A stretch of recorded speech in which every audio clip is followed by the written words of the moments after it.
რომელ პრივატულობაზეა საერთოდ საუბარი? იცი, ამ სათვალის შეძენამ ძალიან დიდი გამოცდილება მომცა სხვათა შორის, ისე რომ იცოდეთ. ბევრი ჩემიანი ნაცნობიც მეკითხება, რომ აი ეს რო არ ციმციმებდესო, ვაფშე მაგარი იქნებაო, გადაიღებო ისეო, რომ ვერ გაიგებენო და ანუ არ იპანიკებენო გადაღების დროასო და ეხლა ვაფშე მაგარ რაღაცას გეტყვით და გაგიკვირდებათ კიდევაც ბევრს. დღეს საერთოდ პრივატულობა და მსგავსი რაღაცები აღარ რაც ინტერნეტი, რაც მობილურები, რაც კამერები кайხანია უკვე ჩვენს ცხოვრებაში შემოვიდა, საერთოდ აღარ არსებობს მსგავსი რაღაც რა. ქუჩაში რო დადიხარ, მაღაზიის, აფთიაქის კამერები მუდმივად იცი რომ იწერენ, რომ შედიხარ და მენეჯერთან ეუბნები, რომ წამიშალე ხა ის მესადაც გავიარე და გამოვჩდიო.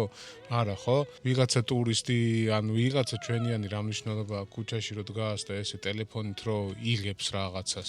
შენ რო გაივლი იქ და მოხვდები კამერაში და იცი რომ მოხვდი და გადაგიღეს, რა, მიდიხარ და ეუბნები წაშალე ძმაო, მე რომ მოხვდი მან და არ მინდაო, არ მომწონსო, ეუბნები? არა ხო? ესე ზუსტად იგივეა.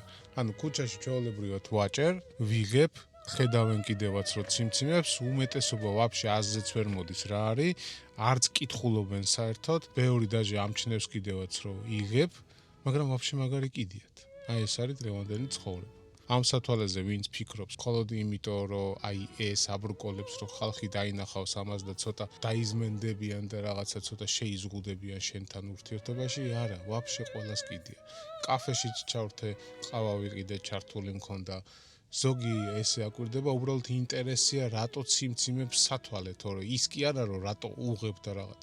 ასე რომ ვისაც აი ეს შუქი გადარდებთ, შეგიძლიათ თამამად წახვიდეთ და იყიდოთ ეს სათვალები. ძალიან მაგარია. მე მომწონს, კმაყოფილი, შვენიერი.